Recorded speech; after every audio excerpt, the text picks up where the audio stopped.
Hello, and welcome to this segment of Loving Life. I'm Charlie Silva, board-certified hypnotist and certified professional life coach. I've helped many people take back control of their life and achieve their goals by asking the following question. Loving life, are you loving yours? If so, wonderful. If not, why not? If there's something that is stopping you from loving your life, what is it? And let's find ways to overcome it. If you missed any previous segments of Loving Life, you can watch them online at the MTN18 website, mtn18.com. I recently read a very interesting article regarding how to make powerful decisions by transforming fear into excitement. The article was written by Dharma Rose, co-founder of the website Abundant Entrepreneur, a site that offers free tips, videos, and training on how to create an abundant mindset in online businesses that's fueled by your passion and purpose. You can find the entire article at www.abundantentrepreneur.com. Now, as Dharma notes, the purpose of setting goals in life is to stretch yourself out of your current comfort zone. What many people don't realize, however, is that, as the saying goes, to get something you've never had, you have to do something you've never done. But stretching yourself beyond what's comfortable and familiar can sometimes feel a bit scary, and often the bigger the goal, the scarier it feels. But if you stop and take a closer look at it, you'll notice that the sensations of fear and excitement are pretty much the same. Your heart starts pounding, your chest begins to feel tight, and maybe you even feel a little bit lightheaded. Most of us are programmed to identify these feelings as fear, but this is also how you'll feel when you're in a state of excitement. You see, fear and excitement are actually two sides of the same coin. One of the main differences between the two, however, is that one leaves you feeling negative feelings such as anxiousness and disempowerment, while the other leaves you feeling wonderful, positive feelings of being energized and alive. So how do you transform fear into excitement? Well, when you start feeling that heart-pounding, chest-tightening feeling in the face of stretching yourself and taking on something new, you have a simple choice. Do you choose to label these sensations as fear and then contract, pull back, and shut down? Or do you choose to label them excitement and then rise to the challenge, expand yourself, and spring into action? In that moment of trepidation, remember that fear and excitement have the same sensations. So you can simply choose and decide to reframe what you're experiencing as excitement rather than fear, and then take action. The choice, that decision, is always yours. You see, the word decision comes from the original Latin word decider, which literally means to cut off. That might sound a bit morbid, but think of it this way. When you make a powerful decision, according to the real meaning of the word, you literally cut yourself off from all other ways of thinking and acting that don't align with whatever it is you want to achieve. You stop procrastinating. You get off the fence.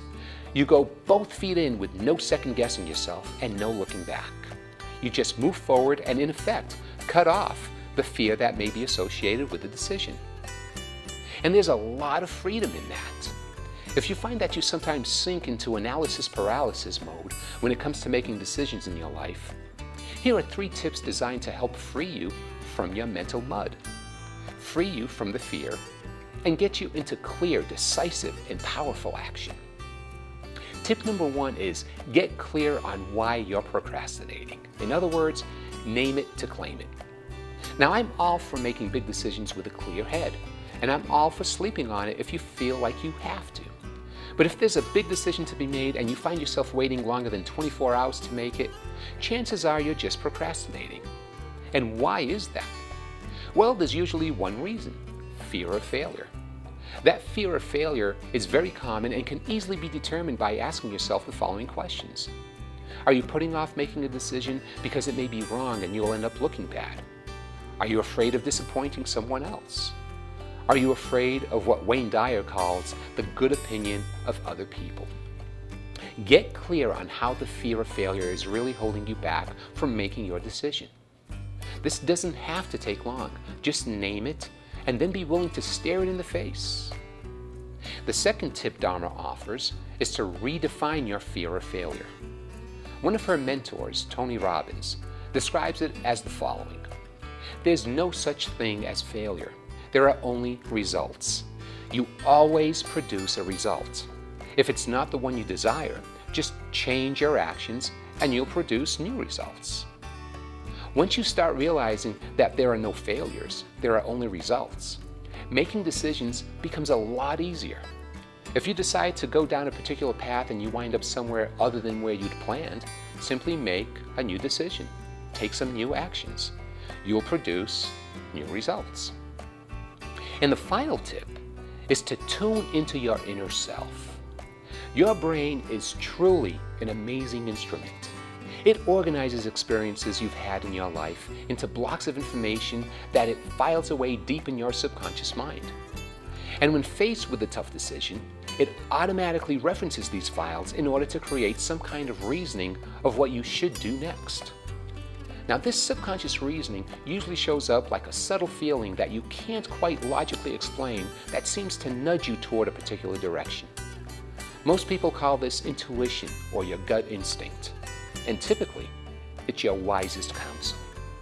Anytime you find yourself torn between two decisions, if you really tune in, you'll always find that your gut instinct is nudging you in one direction more than the other. And if you listen to it, it will rarely lead you astray. Now, you need to realize that listening to your gut instinct is an easy thing to do. Sometimes, depending on your subconscious programming, you can find yourself torn between knowing in your gut which decision is best for you, but your subconscious programming gets in the way. Now, changing your programming and choosing to let go of your fear, as I've described many times, can be one of the most difficult, easy things to do. Attitudes and thoughts and beliefs typically don't change overnight, but they can change. And while initially it may seem difficult, with just a little bit of effort, it gradually becomes easy to choose a positive, can-do mental attitude regardless of the situation. If you have a decision to make that you're sitting on, realize that on the other side of making that decision is a whole new realm of freedom and possibility. So release your fear, tune into your gut instincts, and take action. And hypnosis is a wonderful tool to help you. The more decisions you make and actions you take, the more results you'll see manifest in your life. And if you create results that you're not happy with, simply take some new action and correct your course. Now, be sure to check my website for upcoming Take Back Control of Your Life workshops. The workshops are free of charge. If you have goals you'd like to achieve but have been unable to do so, attending one of my workshops may be all you need to take back control of your life.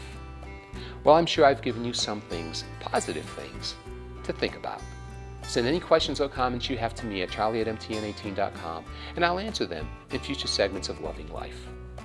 I'm Charlie Silva, and I'm asking you, loving life, are you loving yours? If so, wonderful. If not, why not? If there's something that is stopping you from loving your life, what is it?